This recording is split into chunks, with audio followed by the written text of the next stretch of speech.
All right. Good morning, guys. Welcome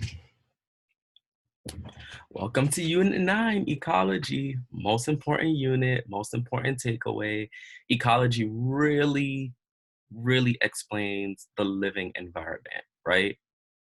So, yeah, let's go ahead and get started. I hope everyone has been really doing well, enjoying their quarantine. Um, yeah. So make sure that you have out Unit 9, Day 1 of Ecology. And then make sure that you're annotating as I plan to. I have my handy dandy pen here. So yeah, let's go ahead and get started. So how can we examine the components of a self-sustaining ecosystem? So when you think self-sustaining, you should be thinking independent, right? And then when you think ecosystem, you're thinking biotic and abiotic factors, right? Biotic means living, and abiotic means non-living. So living factors include decomposers, um, bacteria, humans, anything like that, trees, autotrophs, heterotrophs, everything like that. Abiotic factors are the non-living components, right? So things like, um, minerals, space, sunlight, food. And remember, these two are interacting with each other, interacting. So in order for a plant, which is a biotic factor, to grow, it needs to perform photosynthesis, but it needs sunlight in order to do that. So they will be interacting with each other through that way. All right. So keeping that in mind, number 1 says, a diagram below represents a food chain made up of organisms found in a field. Which row in the chart correctly identifies characteristics that can be associated with the members of this food chain? So if you look at each column, right, the first column says row. The second column says producer, and we know that a producer is a plant, and we know plants make their own food, right? Another name for a producer is an autotroph. Whoops. They mean the same thing. Plant, producer, autotroph, they're all synonymous. Okay. And a consumer has to eat other organisms to survive. So they do not perform photosynthesis, right? They have to consume other organisms, all right? Which takes us back to autotroph. An autotroph is a producer. And then a heterotroph, because they cannot make their own food, these are consumers. Simple, right? So which row in the chart represents members of this food chain? So the first one is supposed to be a mouse, I guess. Yeah, a mouse. Second one is a snake. Third one is an owl. Okay? Now, these arrows, the mouse going to the snake and the snake going to the owl, this represents the flow of energy. I'll write it up here. So the arrow equals flow of energy. So obviously, the snake is not going to eat the mouse. I'm sorry, the mouse is not going to eat the snake. We've never seen that in nature. And the snake is not going to eat the owl, right? The flow of energy that's there. All right. And then obviously the mouse They're herbivores, so they feed primarily on plants, which we'll talk about in a bit. So just looking at the rows, which one do you think would make the most sense? Well, let's look at row one. So it says producer, corn, right? Is corn a producer? Yes, it's a plant. We've never seen corn eat anything before, or we're not supposed to. The consumer is a snake. Is a snake a consumer? Yes. For autotroph, it says mouse. Is a mouse an autotroph? Does it make its own food, or does it have to eat other organisms? It cannot make its own food. It has to eat other organisms. So we can automatically cross out row one. We know that that's wrong. Number two, it says producer, mouse. We just said that a mouse does not make its own food, so we can cross out row two.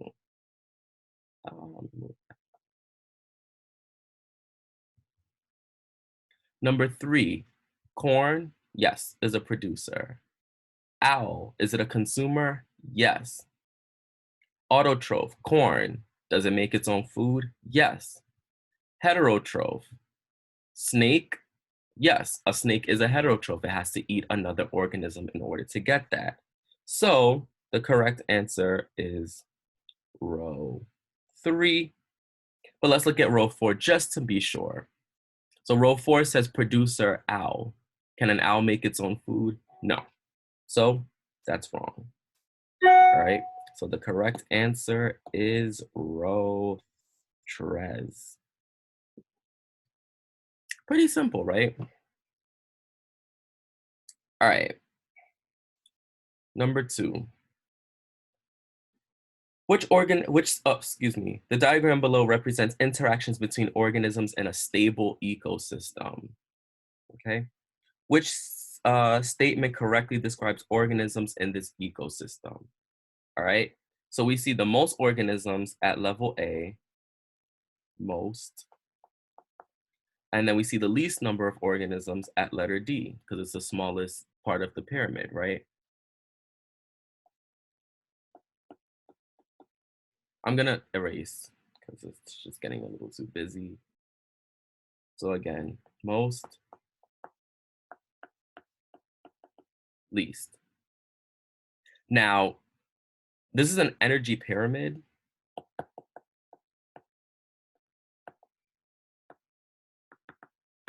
I'm aware it's in 2D, it's two-dimensional, so technically it's a triangle, but it is an energy pyramid. Call it an energy pyramid, not an energy triangle. All right, and we know the flow of energy, or we should know that the flow of energy is always gonna start from the bottom and make its way to the top. All right. So it says, which statement correctly describes organisms in this ecosystem? Remember, those arrows represent the flow of energy. So A is being consumed by B is being consumed by C, and C is being consumed by letter D. And then because there's nothing above letter D, they're not being consumed, right? These are the top predators. All right. Now, letter A represents plants or producers. This is the producer level. Producer. Letter B represents primary consumer, which means that these are all herbivores. And an herbivore, the word herb means plant, and vor means to eat. So these are all plant eaters at letter B. I'm just gonna put herb. Letter C, let me erase once again. Make sure you get it. Letter C are secondary consumers. And letter C eats the organisms in letter B. So what could that look like? These could be snakes,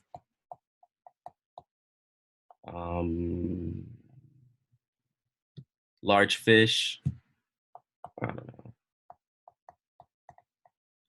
something like that, right? And these are carnivores.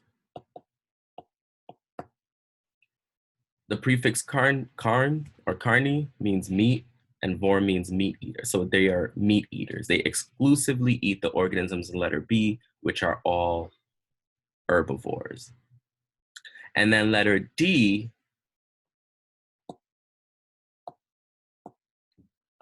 these are the apex predators,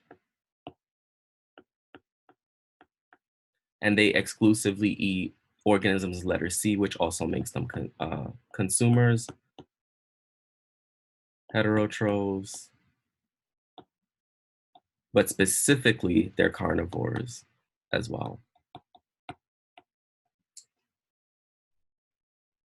So I know that that's like a lot of annotation. So those might include, well, organisms that might be included are like lions, tigers, bears, um, owls, hawks, eagles, things that have no known natural predators. So no natural predators.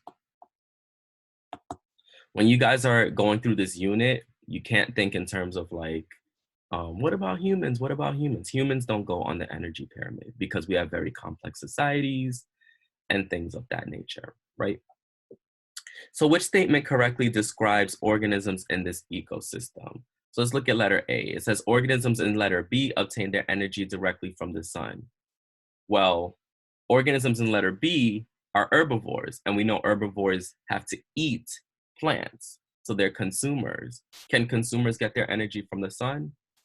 No. If you had to guess which level got their energy from the sun, what level would you choose? If you said letter A, that is correct because that's where all the plants are, right? That's where all of the, producers are. And then letter B, organisms in letter C obtain their nutrients directly from organisms in letter D. Well, if they're obtaining nutrients from letter D, that means that letter C organisms have to eat letter D organisms.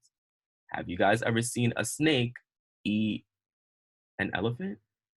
No, because they can't, right? And granted, you've never seen an elephant eat a snake either because they're herbivores, but that's besides the point. I think you guys get what I'm saying. You've never seen a snake eat a lion. Um, Even though they're both carnivores, a snake just simply cannot eat a lion. It's just not going to hunt a lion. It's just way too big and it's just not its primary food source. So we know that letter C cannot get its nutrients from letter D. Letter C, organisms in letter A are herbivores. Well, an herbivore is a plant eater. Have you guys ever seen plants eat other plants or eat any organisms? No. I know you're going to say Venus flytraps and like carnivorous plants. However, they only, that's a different story. Maybe when you get into AP Bio, you'll talk about that stuff. Letter D, organisms in letter D are heterotrophic. Well, we literally just annotated that organisms letter D are heterotrophic. So that's the correct answer. They have to eat other organisms, specifically organisms in letter C, in order to obtain nutrients. All right, let's move on for the sake of time.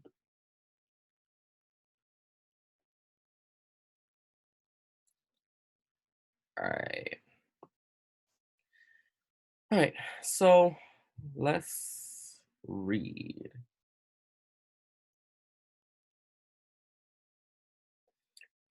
Ecology Introduction. An aquarium is a self-contained miniature world of life. Let me see if I can actually move this. Oh, better. An aquarium is a self-contained miniature world of life. Like the living things in an aquarium, every organism on Earth, wow, okay.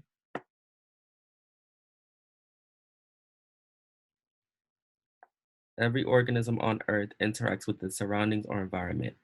All living things interact. They affect other living things and their environment, and all living things depend on each other and their environment. They are interdependent. These relationships of interactions and interdependence between organisms and their environment are studied in a branch of biology known as ecology. Between organisms. All right. So So organisms have to interact with their environment, and all organisms depend on each other. That's known as interdependent.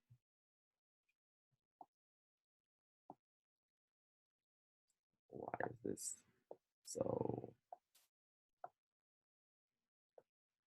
right? So depend on each other.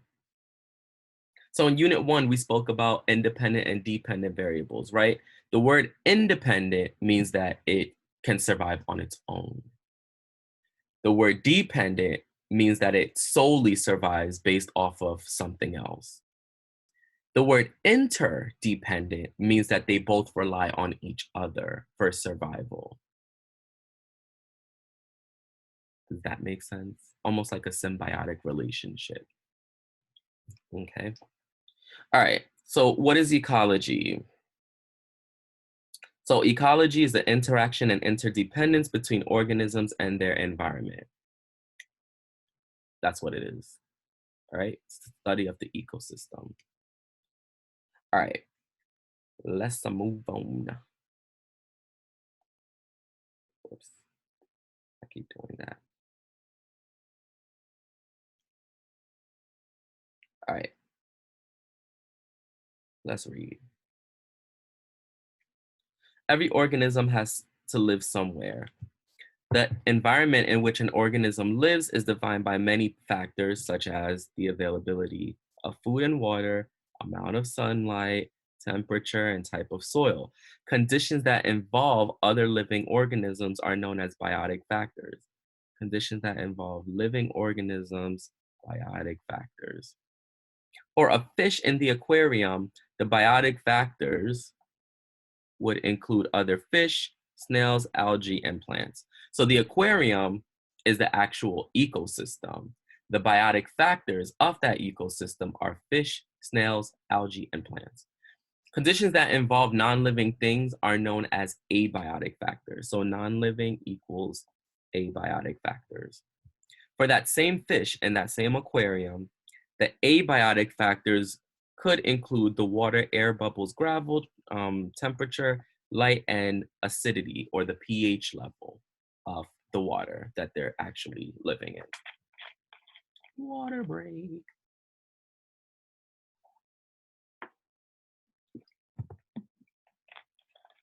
The interaction and interdependence of organisms and their environment can be understood by examining specific places. All right. All living and non-living factors that interact in one specific place are part of an ecosystem. A pond is an ecosystem. A forest is an ecosystem. Even a little aquarium is an ecosystem. Okay. So let's say you wanted to take, let's do an ecosystem together. Let's say our ecosystem was, let's say our ecosystem was the desert.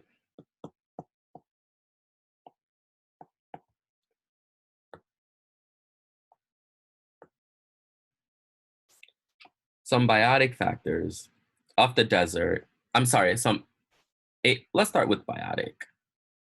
Some biotic factors, remember these are living. What are some biotic factors, right? So in a desert, we have snakes. We have cactuses or like plants. Cactus, plants. We might have some grass scattered here and there. Things like that, right? Obviously decomposers, we have decomposers everywhere. You might have some mice in a desert. Camels. You guys get the idea, right? Now for abiotic, we have non-living. So what might these organisms have to interact with in order to survive? Well, they would definitely be interacting with the sun, water, right? Air, space, the sand, the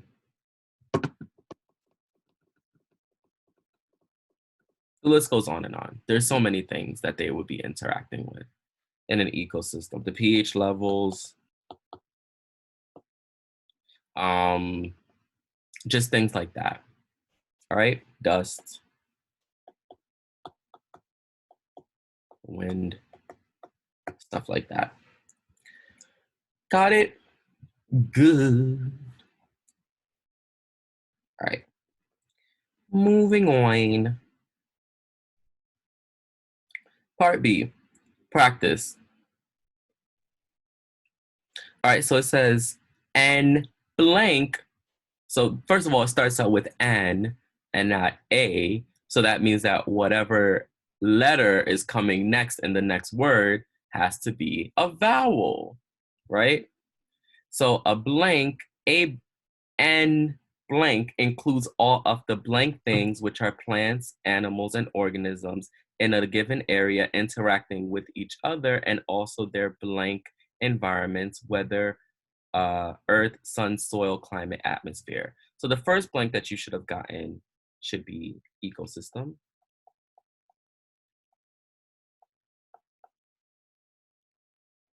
Includes all of the living things,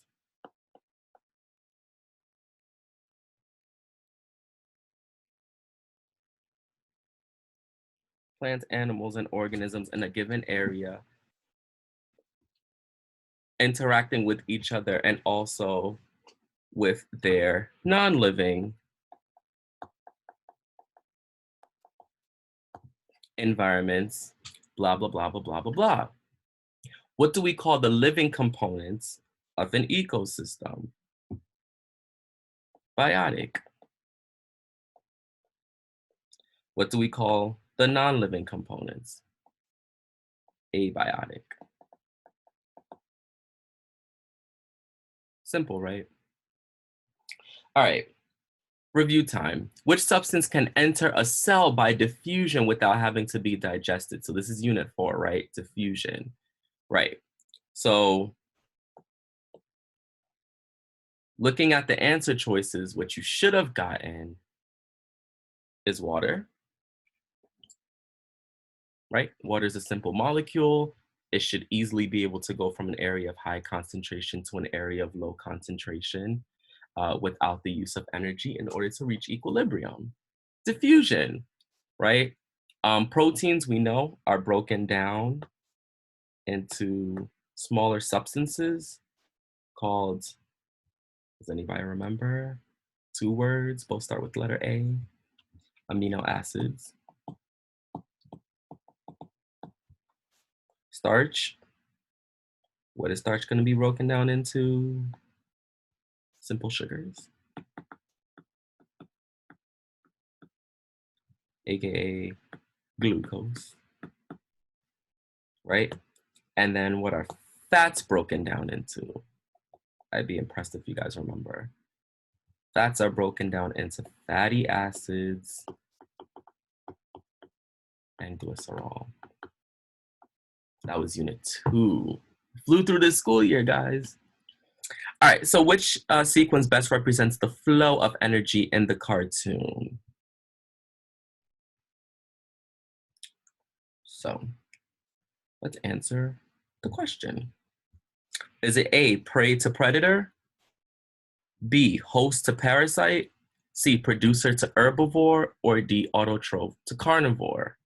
Well, we said that the arrow represents the flow of energy, right? So are prey able to eat predators? No, that doesn't even make sense, right? Predators eat prey. Prey don't eat predators. So it definitely cannot be letter A. Host and the parasite.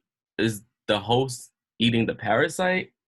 No, because then it wouldn't be a host parasitic relationship, right? The parasite is the one that's like taking all of the nutrients from the host. So it cannot be letter B. Producer to herbivore.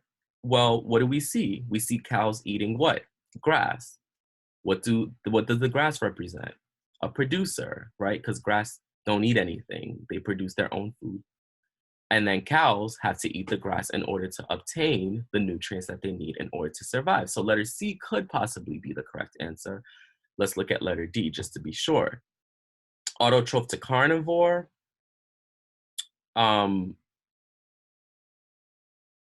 so yes, there's an autotroph that's there, which is the grass. That is true. But are cows carnivores? No, we've never seen a cow feasting on the dead carcass of a lion before. They exclusively eat grass, exclusively eat plant material. That would make them herbivores. So it can't be letter D. The correct answer is letter C.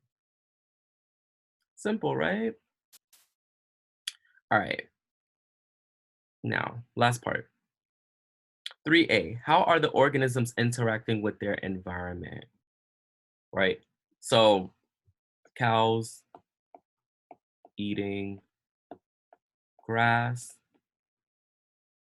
We know in order for grass to be there, grass has to get sunlight. Grass uh, gets light, right? In order for cows to live, they need oxygen, right? The grass needs CO2 for photosynthesis. Um,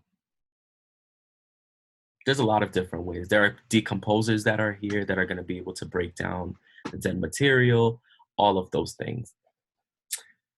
All right, abiotic factors in the picture. So in the picture, there's air, right, which includes O2 and CO2.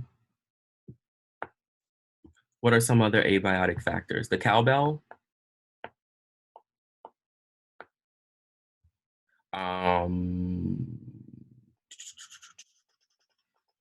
space,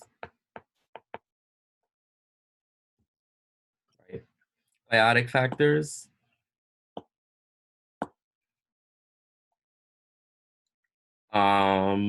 there is cows, grass, decomposers.